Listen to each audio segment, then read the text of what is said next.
Et bonjour, aujourd'hui une nouvelle vidéo sur la fabrication d'indigo de pastel. Vous êtes sur la chaîne de Casolab, soyez les bienvenus. Donc là je vais continuer mes petits tests pour réussir à peut-être un jour avoir du bleu indigo grâce à de l'isatis ou aussi pastel, comme on les appelle. Alors ça piétine un tout petit peu, effectivement la dernière et la première vidéo que j'ai faite remonte à presque 2 ans maintenant. Mis à part l'été dernier où j'avais fait une petite vidéo. Donc on reprend nos expérimentations. Donc pour résumer les 2 dernières années, je vais vous faire un petit récap rapide. Donc j'avais acheté il y a 2 ans pour mon premier test une quarantaine de graines et une vingtaine de plants d'Isatis. Alors sur ces 40 graines et ces 20 plants, il en était resté à peu près 6-7 de viables et qui ont réussi à pousser complètement, et sur lequel j'avais pu prélever des feuilles. Alors je vous expliquerai un peu plus tard après les raisons pour lesquelles j'avais eu que ça comme plan final. Et donc sur ces 7 plants, j'ai réussi sur toute la période de l'été à récupérer à peu près 1 kg de feuilles fraîches que j'ai transformées après en cocagne, donc les boulettes de feuilles écrasées. La petite vidéo sur laquelle j'avais présenté ça, je vous la mets en lien pop-up et en description aussi. Et aussi la personne à qui j'avais acheté les plants d'Isatis m'avait gentiment donné aussi quelques centaines de graines dans un petit pot confiture. Et donc la deuxième année, au printemps, j'ai commencé à faire des semis avec les graines justement que m'avait donné la personne à qui j'avais acheté les plants. Et sur à peu près 30 à 40 plants que j'avais réussi à faire pousser, malgré le fait que j'ai beaucoup planté, beaucoup fait de semis. Sur ces 40 plants, il y en a à peu près la moitié qui n'ont pas réussi à sortir complètement. Et donc j'ai eu à peu près voilà, une vingtaine de plants qui ont réussi à pousser entièrement. En même temps que j'ai fait mes semis, j'ai voulu tester mes cocagnes. Alors j'en avais pas beaucoup malheureusement. J'avais fait une toute petite cuve à l'époque pour tester. Et manque de bol, le jour où j'ai fait mon test et j'ai voulu en même temps tourner pour vous montrer un peu les résultats, j'ai renversé en fait la cuve dans laquelle j'avais commencé à faire ma préparation, et double malchance, j'avais mal en plus mis mes caméras en route, ça n'avait pas bien sauvegardé tout ce que j'ai fait. Donc j'étais un peu déconfit, même assez embêté. Donc c'est pour ça aussi que j'en ai pas parlé à l'époque. C'était complètement raté, j'avais pas d'image, ça servait à rien de le communiquer. Donc c'est pour ça qu'après j'en ai vraiment pas parlé du tout. Donc c'est un peu passé à l'as à ce moment-là. Et donc comme j'avais pas beaucoup de cocagne, j'avais tout utilisé dans cette cuve là. Donc j'ai pas pu tester autre chose. Après l'été est arrivé et malheureusement on a eu une grosse sécheresse. Et déjà j'avais pas beaucoup de plants, même si c'était plus que l'année d'avant. Mais ils étaient tout ramollis et j'ai pas voulu prélever des feuilles en fait cette année dessus mes plants d'Isatis, ce qui fait que l'année dernière j'ai rien pu faire en fait. Mes plants ont heureusement tenu et sont pas tous morts, ce qui fait que cette année je vais avoir de nouveau des plants qui vont réussir à grandir et à pouvoir faire des semences. Et justement les semences de l'année dernière que j'ai eues de ma première plantation vont pouvoir me servir cette année. Et alors sur 7 plants plantés, j'ai pu avoir quand même des grosses quantités de graines. J'ai quasiment 300 grammes en fait de graines d'Isatis. Et ça va me permettre cette année de pouvoir vraiment faire tout le jardin. Là j'en ai vraiment une grosse quantité. J'ai même de quoi faire je pense 2-3 fois mon jardin avec tout ça. Donc là nous sommes le printemps, donc c'est le moment de faire des semis. Alors pour les semis, au départ, mes Isatis, quand je les avais achetés en petits pots, j'avais une partie des semences qu'elle m'avait vendues dans des pots comme ça. Donc moi j'avais fait la même chose, j'avais acheté ces pots pour faire des semis. Et après, comme j'ai pas de serre, j'avais mis mes petits pots à semis là-dedans. Alors déjà, ce qui est embêtant avec ça quand on veut faire des grosses quantités, c'est pas pratique. Alors déjà aussi ces trucs là ça se colle et c'est un peu galère sans les déchirer à les sortir.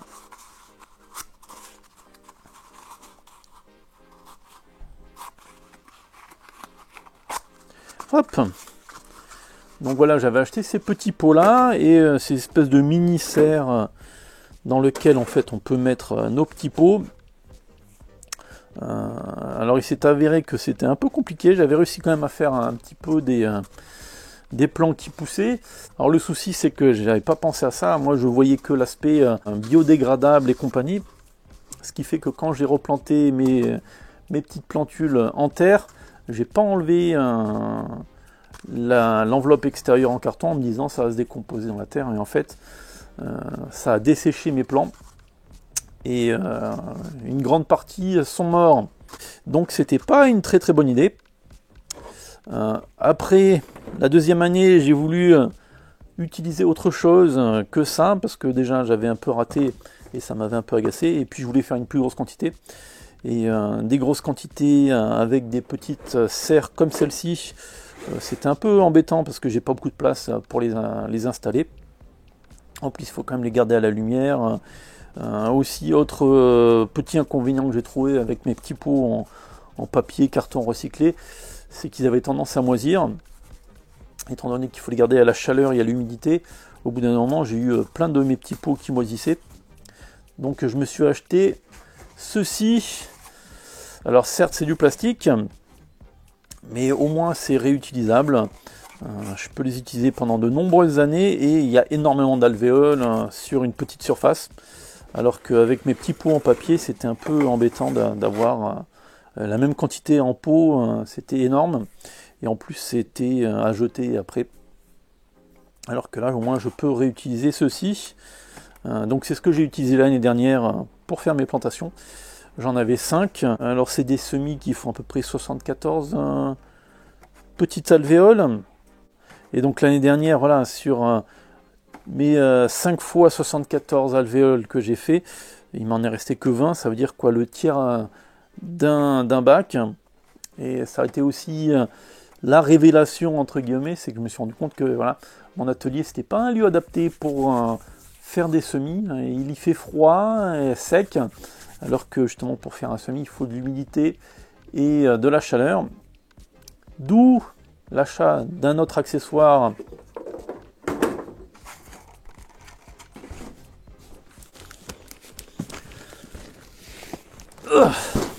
hop, ceci. Voilà, j'ai acheté ceci, une petite serre. Alors j'ai pas acheté un truc hyper qualitatif, j'avais pas le budget pour y mettre plus que ce que j'ai mis là, c'est 60 €. C'est vraiment le service minimum. Pareil, je pense que la bâche en plastique tiendra pas très très longtemps malheureusement. Mais bon, dans un premier temps déjà ça fera en sorte que je puisse tester, voir si j'arrive à faire mes plantations d'une manière un peu plus efficace. J'espère qu'elle sera d'assez bonne qualité pour que ça fonctionne, et que je puisse ce coup-ci avoir un peu plus de plants pour remplir tout l'espace que je veux défricher. Donc il n'y a plus qu'à maintenant aller la monter à l'extérieur, lui trouver un emplacement. Donc en avant, j'y vais tout de suite.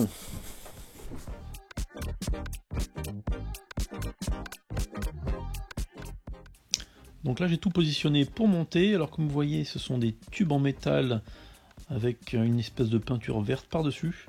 Alors c'est juste du fer blanc, ça va pas être non plus très résistant à l'humidité. En plus c'est juste enfoncé dedans des espèces de coins, c'est même pas réellement fixé, donc quand on le déplace ça peut après tout se défaire facilement. Donc c'est pour ça que je fais super attention après quand je vais déplacer ma serre pour la positionner au bon endroit. À voir après dans le temps si c'est la bâche en plastique ou les tubes qui se défont et qui se délitent en premier. Donc seul le temps nous le dira. Alors voici une fois monté. Alors ça semble petit, mais en fait c'est quand même relativement grand. Donc je suis quand même content. Très bien, maintenant la serre est complète. Donc j'ai pas bien pu la positionner où je voulais à cause de la pluie. J'ai été un peu pressé, donc j'ai pas pu bien préparer le terrain ou la positionner, mais ça c'est pas très grave. Maintenant il me reste plus qu'à aller préparer mes semis, donc en avant toutes. Alors pour faire le semis, je me suis contenté de prendre un terreau basique. Alors j'ai pas pris non plus le premier prix. Après j'ai fait des petits trous avec un ustensile dans les alvéoles, Et j'ai mis dans chaque alvéole à peu près 4 à 5 petites graines d'Isatis. Normalement, c'est à peu près ce qu'il faut pour obtenir un bon résultat.